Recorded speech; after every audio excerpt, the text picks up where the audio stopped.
우리 중국에 들어온 순간부터의 모든 기록을 지금 당장 지우십시오. 중국 공항에서 경찰들이 미국인 기자에게 핸드폰과 태블릿, 노트북을 돌려주면서 모든 기록을 지우라는 명령을 내리고 있습니다. 이 기자에게 무슨 일이 있었던 건지 오늘의 사연을 들어보겠습니다. 사연 듣기 전 구독과 좋아요 부탁드려요. 안녕하세요. 저는 뉴욕타임스 기자 아이리스라고 합니다.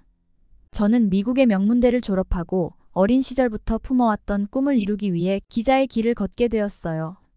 사실 제가 기자를 꿈꾸게 된 건 아주 어릴 때부터였습니다. 제 아버지는 지역 신문사에서 일하셨는데 주말마다 저를 취재 현장에 데려가곤 하셨죠.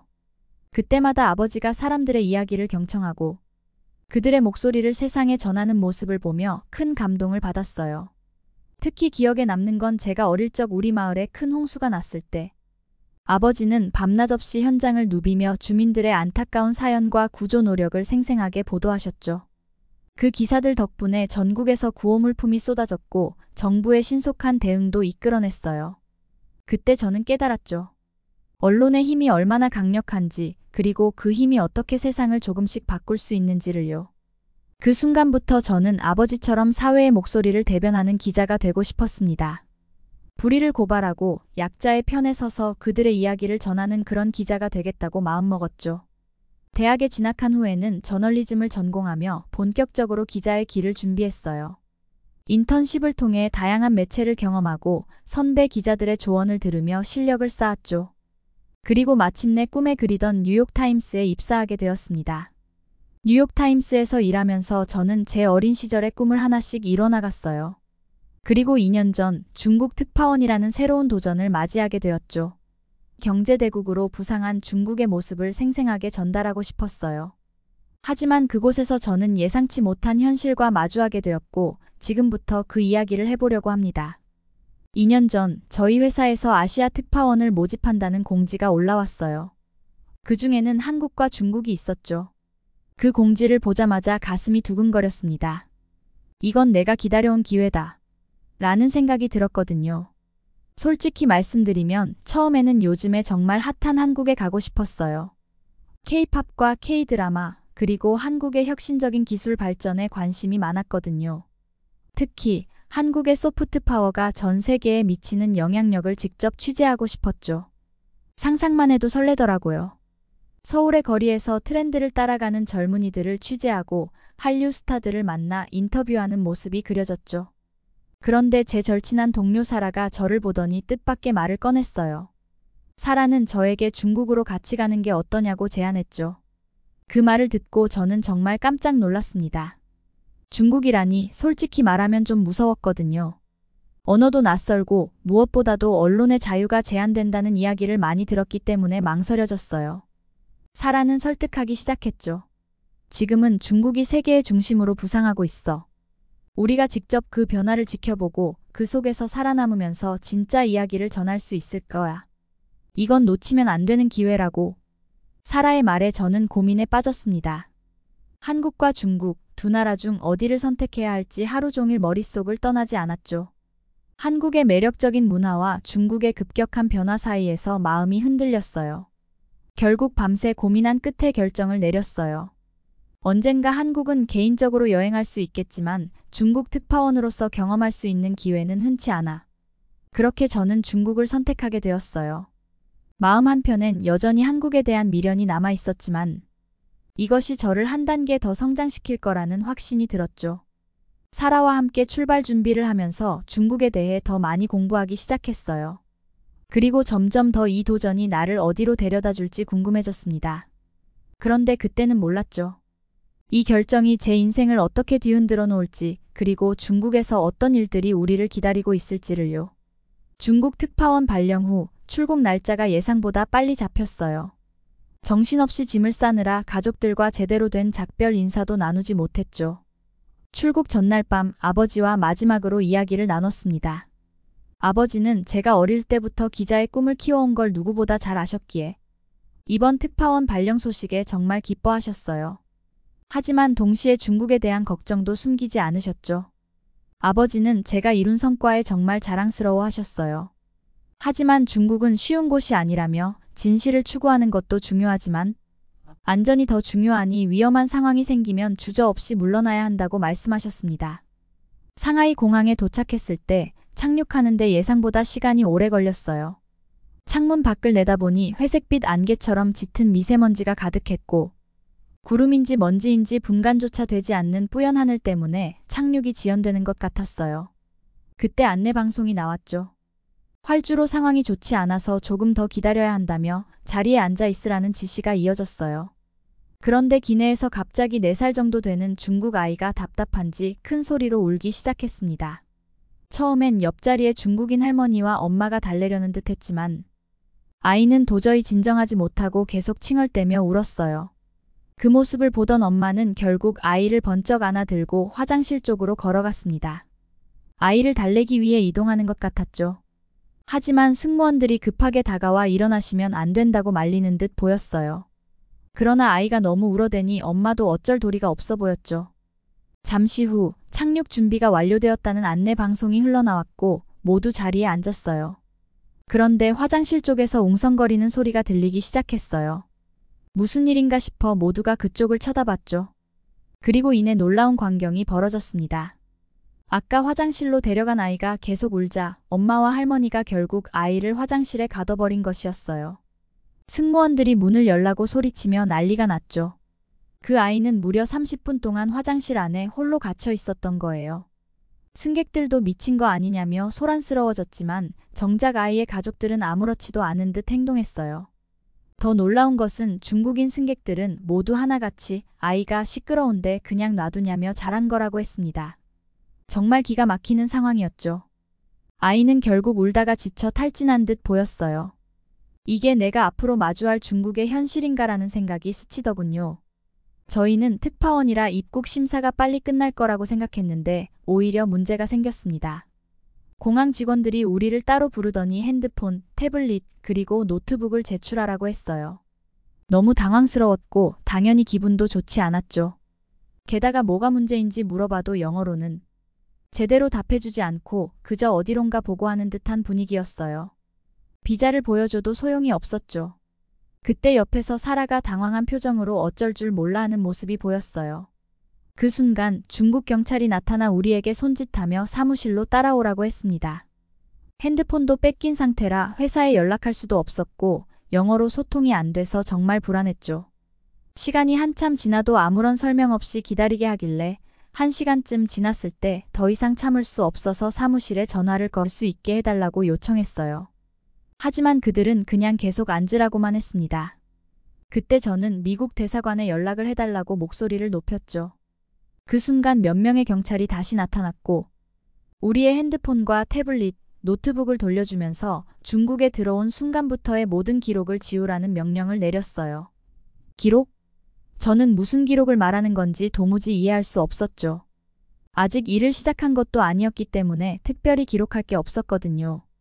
그때 사라가 손을 덜덜 떨며 핸드폰을 켜더니 메모장을 지우기 시작했죠. 알고 보니 비행기에서 있었던 사건을 그녀가 습관적으로 기록해둔 것이었습니다.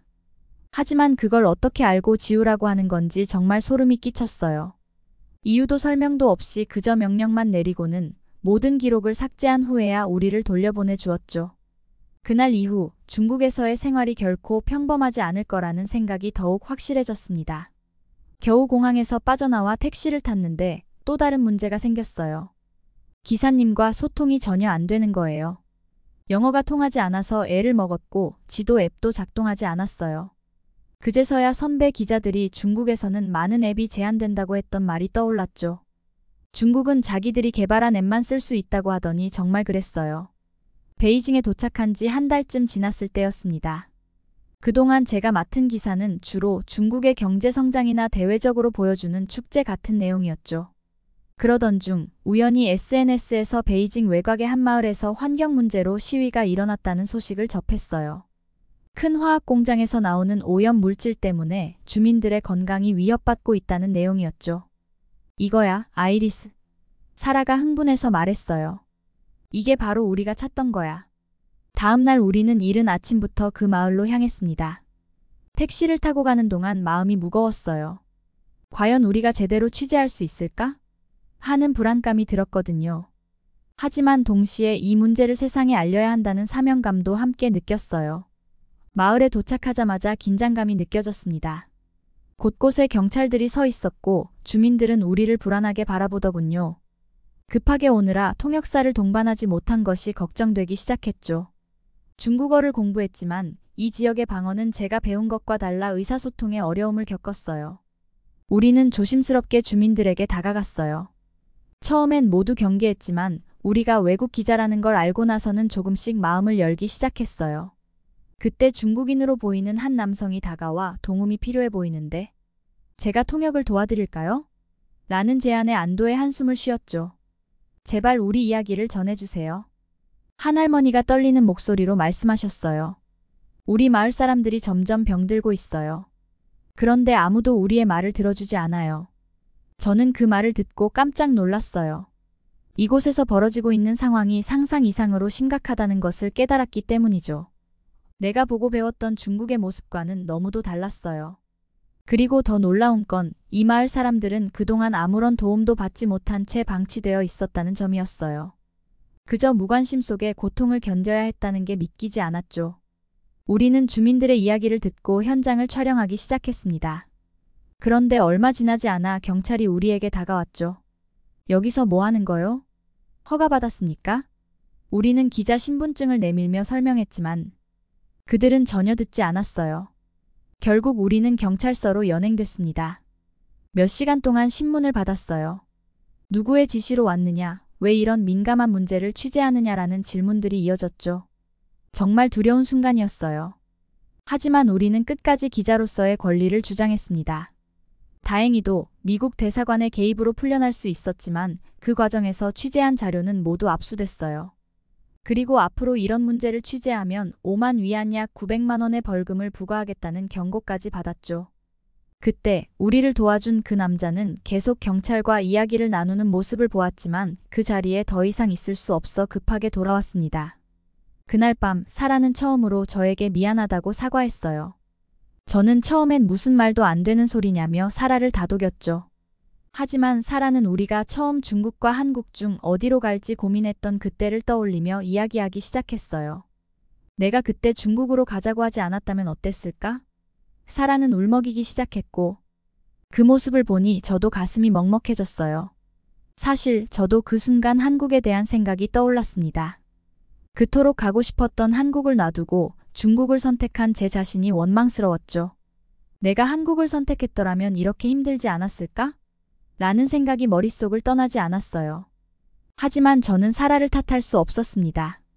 결국 선택은 제 몫이었고 이 경험을 통해 중국에서의 취재가 얼마나 어려운지 그리고 그 속에서 느끼는 위험이 얼마나 큰지를 몸소 깨닫게 됐으니까요. 하루는 사라가 우리 기분 전환이 필요하다며 맛있는 걸 먹으러 나가자고 했습니다. 사라의 삼촌이 몇 년 전에 중국 연구원으로 오셨는데 저녁 식사 초대를 받았다며 함께 가자고 했죠. 그동안 쌓인 피로를 풀 겸 저는 고민 없이 따라 나섰습니다. 사라의 삼촌은 저희를 반갑게 맞아주셨어요. 식사 중 사라가 얼마 전에 있었던 압박 때문에 취재를 못하게 된 이야기를 꺼냈죠. 삼촌은 예상했다는 듯 고개를 끄덕이며 그건 아무것도 아니야 라고 말씀하셨어요. 그러면서 요즘 중국 대학에 있는 연구원이나 교수들도 당신들 나라에 대한 논문만 쓰라는 압박을 받고 있다고 하셨죠. 저는 그 말을 듣고 깜짝 놀랐습니다. 그런데 삼촌이 이어서 하신 말씀이 더 큰 충격이었어요. 우리는 이제 사석에서 이야기하는 것조차 무서울 정도야. 정부에서 열리는 포럼은 꼭 허가를 받은 내용만 발언할 수 있어. 중국에서는 뭐든지 허가된 내용만 이야기할 수 있지. 그러면서 더 이상 이곳에 있을 이유가 없다고 하시면서 곧 중국을 떠날 계획이라고 덧붙이셨어요. 저희는 정말 하늘이 무너지는 듯한 기분이었죠. 이제 겨우 한 달을 넘겼는데 삼촌의 이야기를 들으니 눈앞이 캄캄했습니다. 그런데 삼촌이 미국이 아닌 한국으로 갈 거야 라고 하셨을 때 저는 제 귀를 의심했어요. 그때 갑자기 초인종이 울렸습니다. 삼촌은 드디어 왔구나라며 서둘러 문을 열러 나가셨죠. 잠시 후 삼촌과 함께 들어온 사람을 보고 저는 깜짝 놀랐어요. 며칠 전 화학공장에서 우리를 도와줬던 그 남자였거든요. 이제야 자세히 보니 그는 중국인이 아니라 한국인 기자 이진우 씨였습니다. 당시에는 긴박한 상황 때문에 제대로 살펴보지 못했는데 이렇게 가까이서 보니 그의 외모가 확실히 달랐어요. 말끔하고 인상 좋은 얼굴에 키도 크고 옷차림도 세련되어 보였죠. 진우 씨를 다시 만나게 되어 기뻤지만 동시에 약간 당황스러웠어요. 그날의 급박했던 상황에서 그의 진짜 정체를 알아채지 못했다는 게 조금 부끄럽기도 했거든요. 하지만 그의 친절한 미소를 보니 그런 걱정은 곧 사라졌답니다. 그는 자신은 한국 특파원으로 2년 전에 이곳에 왔고 곧 한국으로 돌아간다며 중국이 다른 나라들의 간섭이 심하다 하겠지만 한국 기자들의 상황은 더하다고 했죠. 전 그런 상황 속에서 2년을 버텼다는 게 정말 놀라웠어요. 삼촌께서는 작년 포럼에서 진우 씨를 만나 동양 문화에 대해 이야기를 나누던 중 한국에 대한 이야기가 나왔고 그때부터 한국에 큰 관심을 갖게 되셨다고 해요. 그래서 진우 씨와 함께 한국으로 가기로 결심하셨죠. 물론 저도 한국을 좋아했지만 중국에서의 경험 때문에 아시아 국가들은 다 비슷할 거라고 생각했거든요. 그도 그럴 것이 한국은 바로 옆 나라잖아요.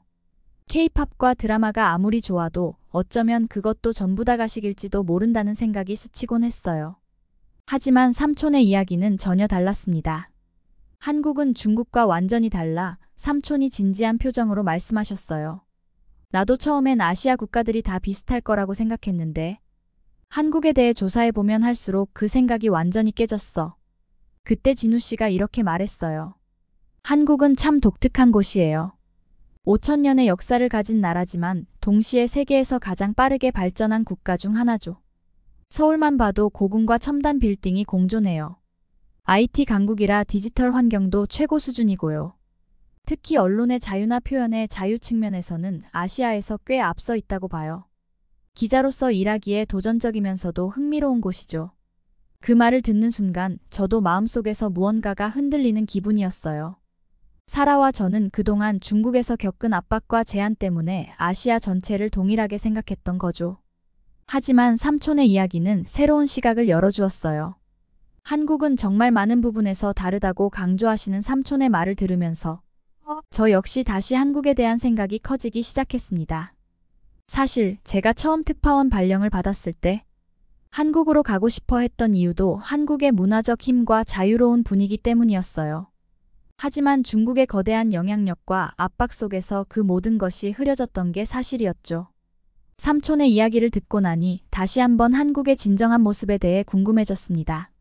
삼촌은 계속해서 한국의 시스템에 대해 이야기하셨어요. 한국에 가면 내가 상상했던 것보다 훨씬 더 자유로운 분위기를 느낄 거야. 연구자들에게도 그렇고 기자들에게도 기회의 문이 열려 있지. 내가 한국을 선택한 이유도 그거야. 더 이상 이런 압박 속에서 연구를 할 수 없어. 한국에 가면 새로운 시작을 할 수 있을 것 같아. 저는 그 말을 들으면서 문득 삼촌이 말한 그 새로운 시작이라는 단어가 마음 깊이 와 닿았어요. 어쩌면 나도 한국에서 새로운 출발을 할 수 있지 않을까 하는 생각이 들었죠. 지금까지 겪은 중국에서의 어려움과 압박은 내가 원래 가고자 했던 길과 너무도 달랐습니다. 식사를 마치고 곧 한국으로 돌아갈 진우 씨와 삼촌께 작별 인사를 드렸어요. 왠지 모르게 씁쓸한 기분이 들었죠. 짧은 만남이었지만 그들의 이야기를 통해 새로운 시각을 얻었다는 느낌이 들었거든요. 진우 씨는 헤어지기 전에 저에게 다가와 말했습니다. 기회가 된다면 꼭 한국에 오세요. 제가 한국을 소개해드리고 싶어요. 그러면서 그는 자신의 연락처를 적은 명함을 건네주었죠. 그 순간 저는 이상하게 가슴이 뛰는 걸 느꼈습니다. 마치 새로운 모험의 문이 열린 것 같았달까요? 중국에서의 경험으로 지쳐있던 제 마음에 작은 희망의 불씨가 피어오르는 것 같았어요. 며칠이 지난 늦은 밤 편집장님께 긴급 전화를 받았습니다. 최근 북한이 한국으로 오물풍선을 날려보내고 있는데 추가로 지원해줄 수 있냐는 요청이었죠. 순간 가슴이 두근거렸어요. 솔직히 잠시라도 중국을 벗어나고 싶은 마음이 강했거든요. 저는 망설임 없이 바로 수락하고 서둘러 짐을 싸서 곧바로 비행기에 올랐습니다. 인천공항에 도착했을 때부터 놀라움의 연속이었어요. 거대한 유리 천장, 깔끔한 디자인, 곳곳에 배치된 첨단 기술들. 입국 절차도 너무나 빠르고 효율적이었어요. 키오스크로 간단히 정보를 입력하니 순식간에 입국 신고가 끝나더라고요. 이게 바로 한국의 IT 기술력인가 싶었죠. 공항 도착장에서 저를 반갑게 맞이해준 사람은 바로 우리 뉴욕타임즈의 한국 특파원인 소피아였어요. 그는 제가 도착하기 전부터 한국에서 근무하고 있었죠. 소피아의 안내로 서울의 한 방송국을 찾았습니다. 방송국 내부를 둘러보는데 눈이 휘둥그레졌어요. 초대형 스크린, AI를 활용한 실시간 자막 시스템, 심지어 VR을 이용한 가상 스튜디오까지. 이건 정말 미국에서도 못 본 수준이에요. 라고 말하자 소피아는 웃으며 그렇죠? 나도 처음 왔을 때 당신 반응이랑 똑같았어요. 라고 말해주었어요. 더 놀라웠던 건 기자들의 모습이었죠. 최근 오물풍선에 대한 회의에서 그들은 자유롭게 의견을 나누고 때로는 정부 정책을 날카롭게 비판하기도 했죠. 중국에서의 제 경험과는 너무나 달랐어요. 여기서 이렇게 정부를 비판해도 괜찮아요? 라고 물었습니다. 소피아는 고개를 끄덕이며 맞아요. 여기선 언론의 자유가 꽤 잘 보장되고 있어요. 소피아도 자신의 경험을 들려줬습니다. 나도 처음엔 놀랐어요. 특히 중국에서의 경험 때문에 더 그랬죠. 하지만 여기서 일하면서 진정한 언론의 역할을 다시 느끼고 있어요. 저는 깜짝 놀랐어요. 소피아도 중국에 있었던 거냐 물으니 그녀는 고개를 끄덕이며 자신의 경험을 들려주기 시작했습니다. 2년 전 중국 특파원으로 일을 했을 당시 전 정말 열정적이었죠. 그녀의 표정이 점점 어두워졌습니다. 시간이 갈수록 규제와 감시가 심해졌어요. 처음엔 미세한 압박이었는데 나중엔 거의 숨도 못 쉴 지경이 됐죠. 소피아의 말에 저는 고개를 끄덕일 수밖에 없었어요. 너무나 익숙한 이야기였거든요. 한 번은 신장 위구르 지역의 인권 문제를 취재하려다가 경고를 받은 적이 있는데 그 뒤로 제 모든 행동이 감시당하는 것 같았죠. 심지어 호텔 방에 누군가 들어온 흔적도 발견했고요. 저는 정말 놀랐어요. 그녀는 더 이상 진실된 보도를 할 수 없다고 판단하고 6개월 전에 철수를 결정했다고 했습니다. 그녀의 이야기를 들으며 저는 제 자신의 모습을 보는 것 같았어요. 중국에서의 제 경험과 너무나 닮아 있었거든요. 동시에 한국으로 돌아와 자유롭게 취재할 수 있게 된 소피아가 부럽기도 했죠. 지금은 어떠신지 물으니 소피아의 얼굴에 밝은 미소가 번지면서 말로 표현할 수 없을 만큼 좋다고 했습니다. 여기선 내가 해야 할 일, 하고 싶은 일을 마음껏 할 수 있으니까요. 이런 자유가 얼마나 소중한지 중국에 있을 때는 미처 몰랐어요. 소피아의 이야기를 들으며 저는 다시 한번 언론의 자유의 중요성을 깨달았습니다. 이렇게 자유롭게 이야기를 나눌 수 있는 한국에 와 있다는 사실에 감사한 마음이 들었어요. 그때 회의의 자료를 전달해주는 사람을 보고 저는 정말 깜짝 놀랐어요. 중국에서 만난 진우 씨였죠. 진우 씨도 이번 기사 때문에 참석하게 되었다며 반갑게 인사해 주었습니다. 사실 한국에 오기 전 연락을 하고 싶었지만 시간적 여유가 없던 터라 개인 여행은 안 될 것 같아 포기했었거든요. 근데 이렇게 일하는 자리에서 만나니 너무 반가웠죠. 취재를 마친 후 소피아는 저를 근처 삼겹살집으로 데려간다고 말했어요. 늘 K-드라마에서만 보던 삼겹살이었는데 드디어 맛볼 수 있다니 정말 설레었어요. 그런데 1층 로비를 나가려던 순간 소피아에게 본사에서 급한 전화가 걸려왔어요. 할 수 없이 저는 혼자 알아서 식사를 하겠다고 했지만 속상한 마음은 어쩔 수 없었습니다. 어디로 가야 할지 고민하고 있던 그때 퇴근하던 진우 씨와 마주쳤어요. 혼자 있는 저를 보고는 그때의 약속을 지킬 좋은 기회라며 함께 삼겹살집에 가자고 했죠. 식당에 도착했을 때 냄새는 정말 기가 막혔습니다. 진우 씨가 알아서 주문을 하였고 드디어 음식이 나왔어요. 불판 위에서 지글지글 고기가 구워지는 소리와 고소한 냄새가 퍼지니 입맛이 절로 돌더군요.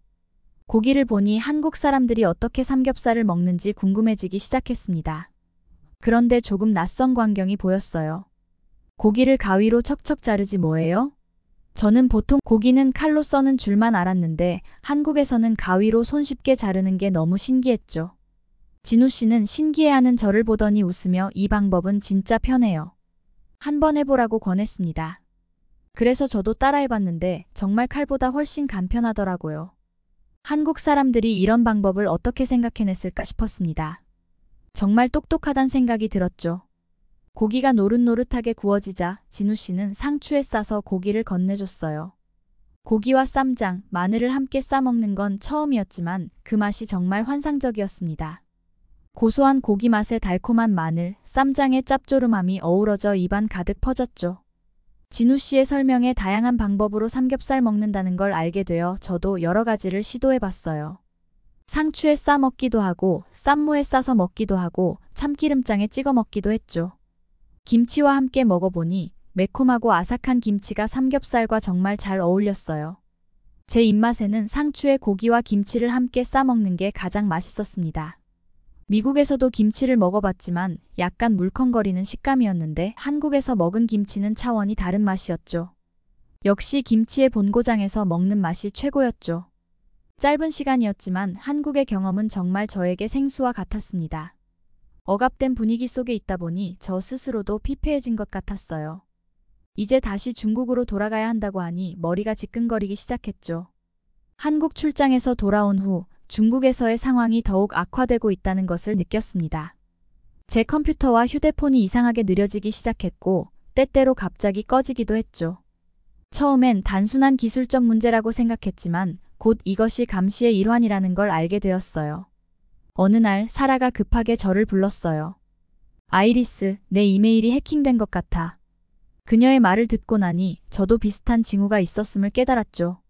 우리의 개인정보와 취재 내용이 누군가에 의해 모니터링되고 있다는 생각에 등골이 서늘해졌습니다. VPN은 우리의 유일한 구명줄이었지만 그것조차 쉽지 않았어요. 중국 정부가 VPN 사용을 강력하게 단속하기 시작했거든요. 한 번은 VPN을 켜고 있다가 인터넷이 완전히 차단돼 몇 시간 동안 아무것도 할 수 없었던 적도 있었습니다. 이래서는 취재를 제대로 할 수가 없어. 사라가 한숨을 쉬며 말했죠. 저도 동의할 수밖에 없었어요. 통신이 제한되면서 정보원들과의 연락이 끊기고 기사를 보내는 것조차 큰 일이 되었으니까요. 이런 상황이 반복되자 우리는 다른 외신 기자들과의 연대를 강화하기 시작했습니다. 처음엔 간단히 정보를 교환하는 정도였지만 점차 더 깊이 협력하게 되었죠. 영국, 독일, 프랑스 등 여러 나라 기자들과 정기적으로 만나 현재 상황과 대응 방법을 논의했어요. 그러던 중 중국 외신 기자클럽이 기자 101명을 대상으로 한 설문조사를 실시했습니다. 결과는 충격적이었죠. 응답자의 71%가 자신의 휴대폰이 중국에 해킹을 당한 것으로 보인다고 밝혔고 81%는 취재 과정에서 중국 당국의 간섭과 괴롭힘을 경험했다고 주장했어요. 이 조사 결과가 발표되면서 외신 기자들 사이에서는 자국으로 돌아가야 한다는 분위기가 퍼져갔어요. 우리 팀도 본사와의 긴 논의 끝에 미국으로 돌아가기로 결정했습니다. 비행기에 오르면서 중국에서의 경험을 되돌아보았어요. 실패감과 아쉬움이 밀려왔지만 동시에 제 머릿속을 가득 채운 건 한국이었어요. 짧은 방문이었지만 그곳에서 느낀 언론의 자유와 활기찬 분위기가 계속 떠올랐죠. 그리고 진우 씨도 보고 싶었어요.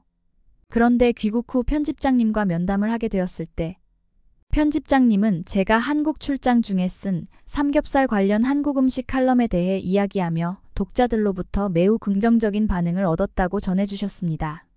저는 중국에서 철수 준비를 하느라 확인할 수 없었는데 한국의 음식 문화를 생생하게 전달한 제 칼럼이 단순한 맛 평가를 넘어 문화의 깊이를 잘 보여줬다는 평가를 받았다는 말을 들었을 때 정말 기뻤어요. 그 칼럼을 쓰면서 느꼈던 감정과 경험이 그대로 독자들에게 전해졌다는 생각에 뿌듯함을 느끼기도 했습니다. 편집장님은 제 칼럼뿐만 아니라 한국에서의 문화적 이해력과 중국에서 보여준 끈기와 통찰력도 높이 평가해 주셨습니다. 그러면서 깜짝 놀랄 만한 제안을 하셨는데 바로 한국 발령을 고려해 보라는 것이었죠. 그 말을 듣는 순간 심장이 빠르게 뛰기 시작했어요. 한국에서 새로운 시작을 꿈꾸고 있던 저에게는 완벽한 기회였죠. 편집장님은 제가 한국에서 활약할 것을 기대하며 한국의 다양한 면모를 독자들에게 잘 전달해 줄 거라 믿는다고 말씀하셨습니다. 그 말에 저는 내 인생의 전환점이 왔음을 직감할 수 있었어요. 한국에서의 삶도 너무 흥분되었지만 진우 씨를 다시 볼 수 있다는 생각에 정말 설레었습니다. 저는 그 제안을 흔쾌히 받아들였고 이제 곧 한국으로 출발할 준비를 하고 있습니다. 한국에서의 크고 작은 일들을 함께 경험하고 그 이야기들을 전 세계에 전할 수 있는 역할을 하게 될 생각에 정말 기대가 큽니다. 제 푸드 칼럼도 자유롭게 쓸 예정인데 혹시 어떤 음식을 소개하면 좋을까요? 추천해 주시면 그 내용을 기사로 써보겠습니다. 오늘의 사연 어떠셨나요? 오늘의 사연이 마음에 드셨다면 구독과 좋아요를 눌러주세요. 구독과 좋아요는 더 좋은 사연을 소개해드리는데 큰 힘이 된답니다. 시청해주셔서 감사합니다. 오늘도 행복한 하루 보내세요.